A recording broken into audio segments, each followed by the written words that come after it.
Hello नमस्कार साथियों, स्वागत करता हूं मैं आप सभी का आपके अपने चैनल मैथ्स ट्रिक्स पर। तो चलिए दोस्तों, शुरुआत करते हैं आज के हमारे सेशन की। जैसा कि आप जानते हैं, आज हमारा PYQ का 14th सेशन है। तो चलिए दोस्तों, शुरुआत करते हैं आज के सेशन की। इससे पहले यदि अभी तक आपने हमारे चैनल को सब्सक्राइब ना किया हो तो इसे सब्सक्राइब जरूर करें, और क्लास की PDF पाने के लिए आप हमारे टेलीग्राम चैनल को ज्वाइन कर सकते हैं, maths tricks bye Bharat sir, जिसका डिस्क्रिप्शन में लिंक अवेलेबल है। तो चलिए दोस्तों, चलते हैं फटाफट से हमारे फर्स्ट क्वेश्चन की तरफ। तो फर्स्ट क्वेश्चन में क्या कह रहा है? फर्स्ट है आपका ट्रिग्नोमेट्री का क्वेश्चन, जिसमें कह रहा है cos 41 divide by sin 49 plus sin 51 divide by cos 39। तो अच्छा क्वेश्चन है कि क्या कह रहा है इसमें? cos 41 divide by sin 49, cos 41 divide by sin 49। sin 49 अब क्या होता है? जैसा कि आपने ट्रिग्नोमेट्री में पढ़ा हो, sin 90 minus theta is equal to cos theta, and cos 90 minus theta is equal to sin theta.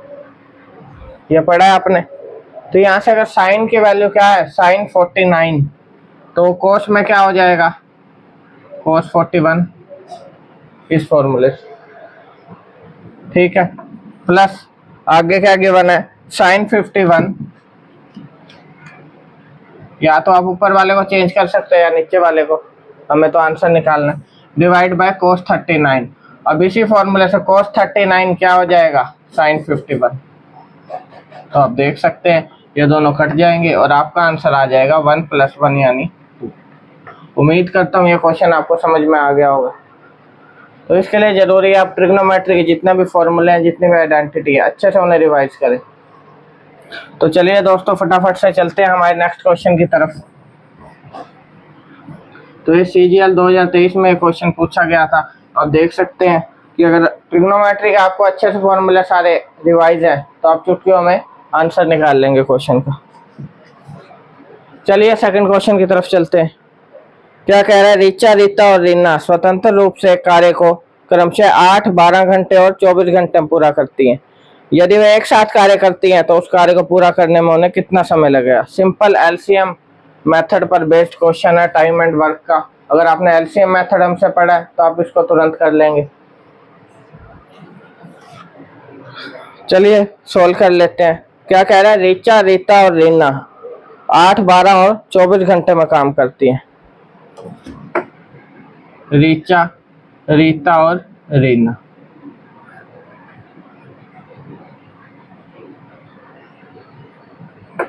ये कर लिया 8 घंटे में, ये 12 घंटे में और ये 24 घंटे में। वही हमारा LCM मेथड, तीनों का LCM लेंगे, कितना आ रहा है देख सकते हैं आप, 24 आ रहा है। यहाँ 3 आ जाएगा, यहाँ 2 और यहाँ 1। क्या निकालना है कि जब तीनों मिलकर काम करेंगी तो कितने दिन में करेंगी? क्या फॉर्मूला होता है? Total work divide by total efficiency. ये क्या निकल आते हैं? नंबर ऑफ डेज या फिर टाइम। यहाँ तो घंटे में निकलेगा आपका, यहाँ टाइम निकल आता है तो नंबर ऑफ आवर्स निकलेंगे। टोटल वर्क कितना है? 24। ये हमेशा टोटल वर्क होता है जो भी आप LCM लेते हैं। टोटल एफिशिएंसी 3 + 2 + 1 6, यानी 4 घंटे में वो तीनों मिलके उस काम को खत्म कर देंगे। तो ये था LCM मेथड। अगर आपने सीखा है तो तुरंत ऐसे क्वेश्चंस को कर लेंगे। ठीक है साथियों, उम्मीद करता हूँ ये क्वेश्चन भी आपको अच्छे समझ आ गया होगा। चलिए चलते हैं अब नेक्स्ट क्वेश्चन की तरफ।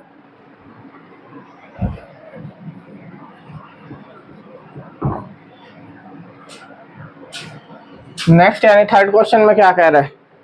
क्रमशः 1 सेंटीमीटर, 6 सेंटीमीटर और 8 सेंटीमीटर त्रिज्या वाले 3 ठोस धातु के गोलों को पिघलाकर एक ठोस गोले में ढाला जाता है। इस प्रकार बने गए गोले की त्रिज्या क्या होगी? तो जब मैंने आपको एक कंसेप्ट सिखाया था तब बताया था कि जब भी आप एक शेप को दूसरे में कन्वर्ट कर रहे हो तो दोनों की वॉल्यूम हमेशा क्या रहती है? सेम। बाकी हर एक चीज चेंज हो सकती है, जो वॉल्यूम होती है वो क्या रहेगी? सेम। तो अब जैसा यहाँ पे क्या कह रहे हैं, 3 छोटे छोटे गोले थे जिनको पिघला कर एक बड़ा गोला बना दिया। अब जब तीनों को पिघलाएंगे तो जो टोटल उनकी वॉल्यूम होगी वो किसके इक्वल होगी, जो बड़े वाला गोला बना है। क्या रेडियस गिवन है तीनों की, 1 सेंटीमीटर, 6 सेंटीमीटर और 8 सेंटीमीटर। अब गोले का आयतन यानी वॉल्यूम ऑफ जो सॉलिड स्फीयर होती है आपकी, क्या होती है वो, अगर आपने फॉर्मूले पढ़े हो 4/3 पाई आर क्यूब, यही होगी। तो वॉल्यूम जैसे मैं बात कर रहा था, फर्स्ट वाला जो आपका गोला है 4/3 पाई r1 क्यूब, ये सिर्फ आपको समझाने के लिए मैं लिख रहा हूँ, आपको पेपर में इतनी कैलकुलेशन नहीं करनी, आपको तुरंत से आंसर निकाल के आ जाना हो।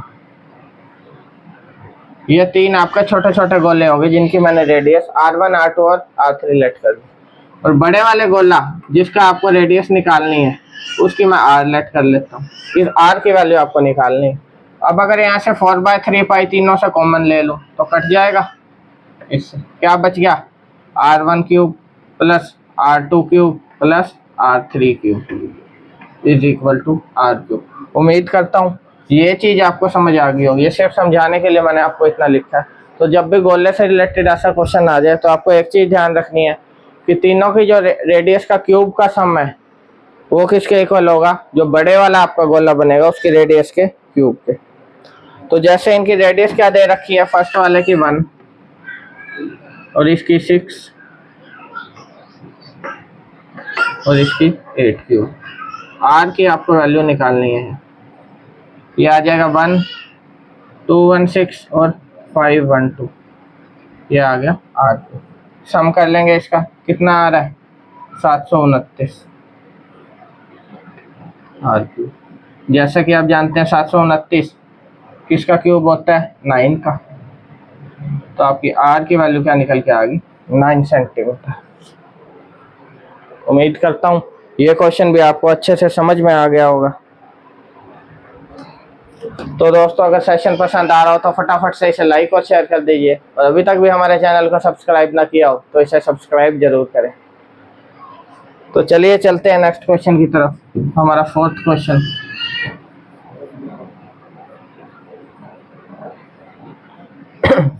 फोर्थ क्वेश्चन में क्या कह रहा है, जॉन को एक परीक्षा में 20% अंक प्राप्त हुए और वह 10 अंकों से अनुत्तीर्ण हो गया। उसी परीक्षा में जैक को 35% अंक प्राप्त हुए जो न्यूनतम उत्तीर्ण अंकों से 20 अधिक थे। उत्तीर्ण होने के लिए आवश्यक न्यूनतम अंकों का प्रतिशत ज्ञात कीजिए। एक अच्छा क्वेश्चन है, ये क्वेश्चन भी बार बार एग्जाम्स में देखा जाता है कि रिपीट होता है। तो आज मैं इसको आपको शॉर्टकट मेथड बताने जा रहा हूँ। पहले मैं आपको डिफाइन करके इसका समझा देता हूँ एक बार कैसे आंसर निकलेगा, फिर मैं आपको शॉर्टकट भी बताऊंगा। तो चलिए सॉल्व करते हैं इस क्वेश्चन को। क्या क्राइटेरिया दिया हुआ न्यूनतम पासिंग मार्क्स का, जॉन ने एक परीक्षा में 20% अंक प्राप्त हुए और वह 10 अंकों से उत्तीर्ण हो गया। 20% अंक उसको प्राप्त हुए, प्लस अगर 10 नंबर और मिल जाते तो वो पास हो जाता, यही बोल रहा है इसमें। यानी जो मिनिमम पासिंग मार्क्स है वो क्या हो गए, 20% प्लस में 10। यही किसके इक्वल है, जैक को, जिसको 35% अंक प्राप्त हुए। 35% अंक प्राप्त हो गए और वो कह रहा है उसको 20 अंक ज्यादा मिले। तो अगर 35% में से 20 घटा दूं तो वो कितने अंक आ गए, जो न्यूनतम आपके पासिंग मार्क्स है। ये चीज आपको सिर्फ समझने की जरूरत है इस क्वेश्चन में। मैं फिर से रिपीट कर देता हूँ, जॉन को मिले 20% और वो कह रहा है 10 नंबर और मिल जाते तो वो पास हो जाता। तो 20% प्लस 10 क्या हो गया, न्यूनतम पासिंग मार्क्स। ऐसे ही जैक को मिले 35% और वो कह रहा है उसको 20 नंबर ज्यादा मिल गए पासिंग मार्क्स से। तो अगर 20 घटा दे तो क्या आ गए, पासिंग मार्क्स। यहाँ से आप निकाल सकते हैं न्यूनतम पासिंग मार्क्स। अब 20% को उधर ले जाऊंगा, या तो आप डायरेक्ट कर सकते हैं या 20% ऑफ एक्स, ऐसे आप लेट कर सकते हैं जैसे आपको इजी लगे। तो 15% ऑफ एक्स बच जाएगा। यहाँ कितना आ जाएगा 30, क्योंकि 20 इधर आ जाएगा आपका। तो x की वैल्यू कितनी आ गई, 2, देख सकते हैं आप। तो हमें क्या चाहिए, 15% ऑफ x कितना है 30, 100% ऑफ x ही तो चाहिए। तो 100% ऑफ x 200, यानी टोटल मार्क्स हैं आपके 200 उसमें। अब कह रहा है 20% of x plus 10 passing criteria, 20% of x, इसका 20% कितना होगा 40 प्लस में 10 ये वाला, तो 50 क्या हो गया आपके मिनिमम पासिंग मार्क्स, देख सकते हैं। तो मिनिमम पासिंग मार्क्स क्या थे उस एग्जाम में 50।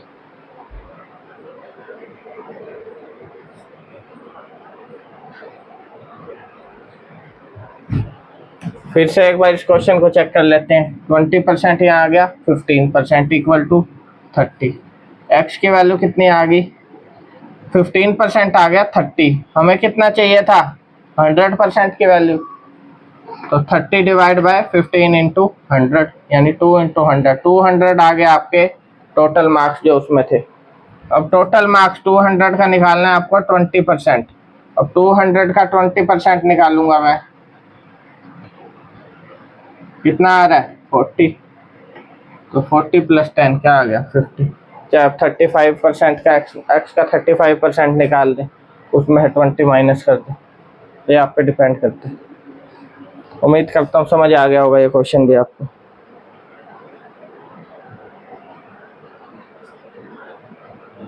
तो इसके जो ऑप्शंस हैं वो करेक्ट दिए गए हैं, जैसे कि आप देख सकते हो हमें कहीं भी 50 नहीं है, लेकिन इसका जो करेक्ट आंसर है वो आपका क्या होगा 50।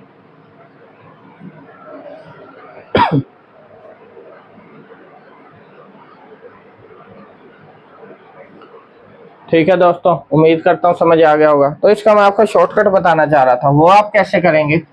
जब भी ऐसा गिवन हो क्या कि हमेशा जब भी ऐसा क्वेश्चन मिलेगा, मैक्सिमम टाइम देखा गया है कि क्या कंसेप्ट मिलता है कि एक के तो 10 नंबर और मिल जाते तो पास हो जाता, और एक को कितने नंबर एक्स्ट्रा मिल गए। तो इन क्वेश्चंस में आपको हमेशा क्या करना है, जो भी परसेंटेज है उसका सीधा क्या निकालना है डिफरेंस, चाहे 35 और 20 है, इनका डिफरेंस निकाल दो और मार्क्स को कर दो ऐड, डायरेक्ट आपका यहाँ से निकल आएगा 15% इक्वल टू 30। 1% की वैल्यू कितनी आ गई 2, 100% हो जाएगा 200। तो ये शॉर्टकट मेथड है, आप इसको नोट कर सकते हैं। चलिए चलते हैं नेक्स्ट क्वेश्चन की तरफ। नेक्स्ट है अब हमारा 5th क्वेश्चन। उम्मीद करता हूँ अभी तक मैंने जितने क्वेश्चन कराए हैं हर एक क्वेश्चन आपको अच्छे समझ आया होगा। तो चलिए चलते हैं नेक्स्ट क्वेश्चन की तरफ। एक कक्षा में 15 विद्यार्थी हैं, उनका औसत भार 40 किलोग्राम है। जब एक विद्यार्थी कक्षा छोड़ देता है तो औसत भार 39.5 किलोग्राम हो जाता है। कक्षा छोड़ने वाले विद्यार्थी का भार कितना है। ऐसा क्वेश्चन भी मैंने आपको पहले कराया था। तो एवरेज का यदि अगर आपने सेशन देखा, हमने लिया था सैटरडे स्पेशल सेशन, तो उसमें मैंने आपको ऐसे क्वेश्चंस कराए थे। लास्ट सैटरडे जो सेशन लिया स्पेशल सेशन इसी चीज़ पे लिया था। तो अगर आपने वो सेशन ना देखा हो जाके एक बार जरूर देखें, ऐसे क्वेश्चंस आप फिर चुटकियों में कर पाएंगे। क्या कह रहा है इसमें, एक कक्षा में 15 विद्यार्थी हैं जिनका औसत भार 40 किलो है। 15 विद्यार्थियों का भार कितना है 40। वो कह रहा है एक विद्यार्थी कक्षा छोड़ देता है तो 39.5 रह जाते हैं। 14 का कितना हो गया 39.5। तो एक तो आपका बेसिक मेथड है जो बहुत ही ज्यादा टाइम कंज्यूमिंग है। क्या है वो मेथड, 15 की आप पहले इससे मल्टीप्लाई करेंगे, टोटल भार आ गया 600। 14 की करेंगे 39.5 से, फिर इसमें से घटा देंगे, जो बच जाएगा वो जो बच्चा छोड़ के गया उसका भार होगा। लेकिन इसका हमने आपको शॉर्टकट मेथड बताया होगा। वो क्या क्या मेथड बताया अब जो छोड़ के गया है 15 बच्चे हैं यहाँ पे, सबका कितना कम हो रहा है, मतलब 14 बच गए, 40 तो था एवरेज भार। इस चीज को आप ध्यान से समझें। 40 आपका क्या था एवरेज भार जब 15 बच्चे थे, लेकिन जो छोड़ गया तो कितना सबका कम हो रहा है, देख सकते हैं आप। जितने भी ये थे 14 बच गए, 14 का भार कितना कम हो रहा है 0.5 kg तो कम हो रहा है, देख सकते हैं आप यहाँ पे। 40 था 39.5, तो बाकी जो 14 बच्चे बच गए सबका आधा किलो कम हो गया। वो क्यों कम हुआ, क्योंकि उसका ज्यादा था। तो 14 को अगर मैं 0.5 से करूँगा तो 7 आ रहा है, तो 40 + 7 47 kg जो बच्चा आपका छोड़ के गया उसका भार होगा। शॉर्टकट मेथड आप फिर से रिपीट कर देता हूँ। 40 था पहले एवरेज जब 15 बच्चे थे, अब जब छोड़ गया तो भार कम हो रहा है, अगर कम इनका कम हो रहा है तो उसका ज्यादा ही तो होगा, तभी तो इनका कम हुआ। अब इनका कम हो गया, कितना 7 kg कम हुआ टोटल भार, 7 उसमें हमने ऐड कर दिया, 47 kg उस बच्चे का भार होगा। उम्मीद करता हूँ ये चीज समझ आ गई होगी। किसी प्रकार का इसमें डाउट हो तो आप एवरेज का एक बार सेशन हमारा जरूर देखें। हर एक आपका जितने भी डाउट होंगे उम्मीद करूंगा कि उस सेशन को देखने के बाद आपके क्लियर हो जाएंगे। तो चलिए फटाफट से नेक्स्ट क्वेश्चन देख लेते हैं। नेक्स्ट है अब हमारा सिक्स्थ क्वेश्चन में कह रहे हैं यदि एक ईंट का आयतन 0.0014 मीटर क्यूब है तो 14 मीटर लंबाई, 0.125 मीटर चौड़ाई और 5 मीटर ऊंचाई की दीवार बनाने के लिए कितनी ईंटों की आवश्यकता होगी। तो अच्छा क्वेश्चन है ये। क्या कह रहा है, एक ईंट का आयतन दिया हुआ है कितना, 0.0014 मीटर क्यूब। तो अगर एक ईंट का आयतन दिया हुआ है और टोटल दीवार की आपको लंबाई, चौड़ाई और ऊंचाई की बना है, तो आप दीवार का आयतन भी निकाल सकते हैं, कितनी वॉल्यूम दीवार घेरेगी। कैसे, अब दीवार की लंबाई, चौड़ाई, ऊंचाई कितनी है, 14। आयतन आप जानते हैं क्या होता है, length into breadth into height. तो ये हो गया आपका 125 डिवाइड बाय 1000 लिख सकता हूँ 0.125 को, और आगे गिवन है आपको 5 मीटर डिवाइड बाय जो एक ईंट का है, तभी तो आपकी नंबर ऑफ ईंट्स निकलेंगी या नंबर ऑफ ब्रिक्स आपको कितनी चाहिए।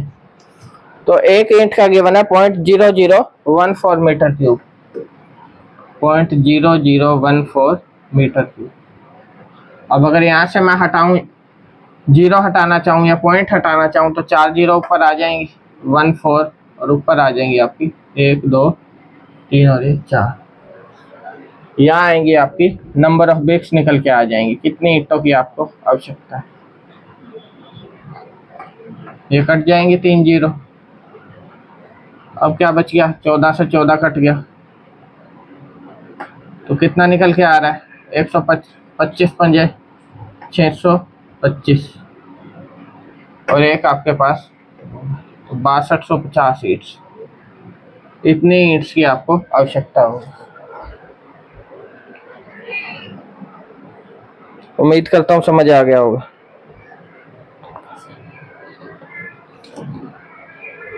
ठीक है साथियों,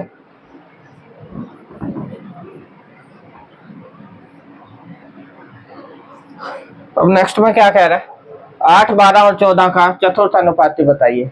फोर्थ प्रोपोर्शनल बताया था मैंने आपको क्या होता है, ये होता है हमारा फॉर्मूला प्रोपोर्शनल का। और फोर्थ प्रोपोर्शनल पूछ रहा है आपसे, तो सिंपल मैंने आपको फॉर्मूला बताया हुआ है, A/B is equal to C/D। Simple formula 8, 12 और 14 का बताना है। तो ये होता है आपका फर्स्ट, या सेकंड, या थर्ड और ये फोर्थ।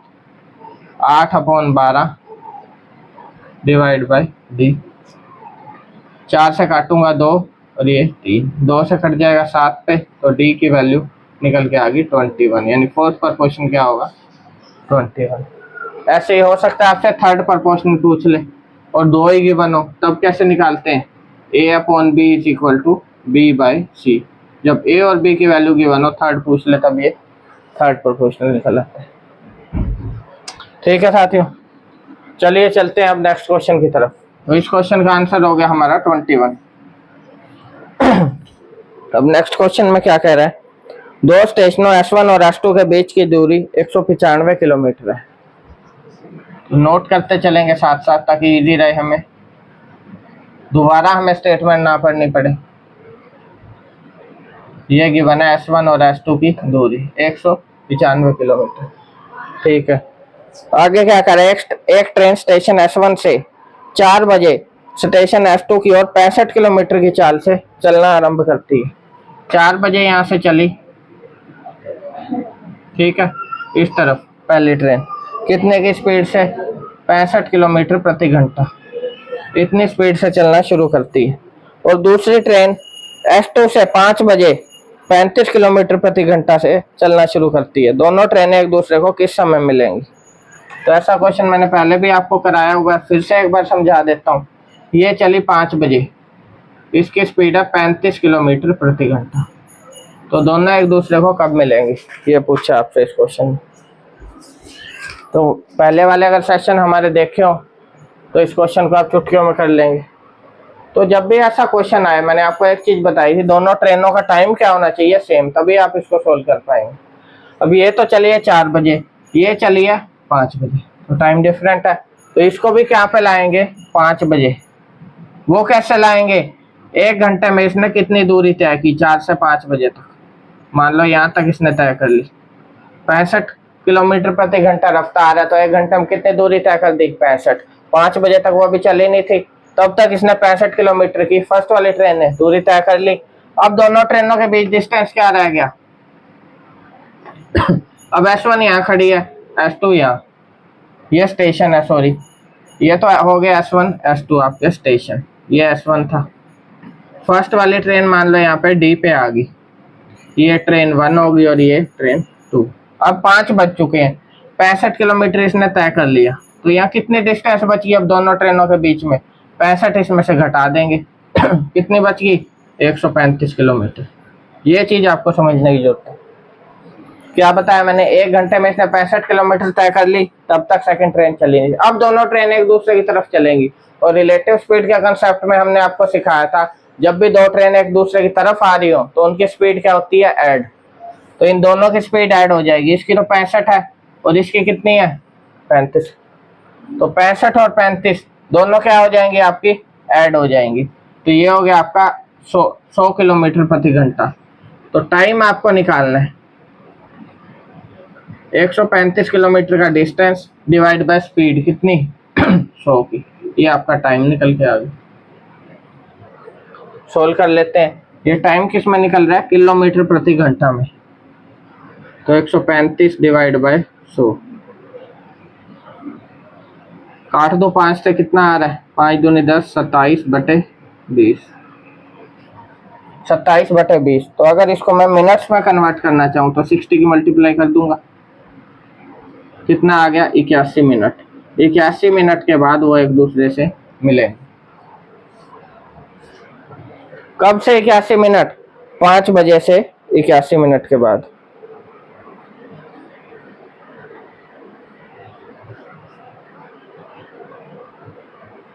उम्मीद करता हूं समझ आ गया होगा आपको।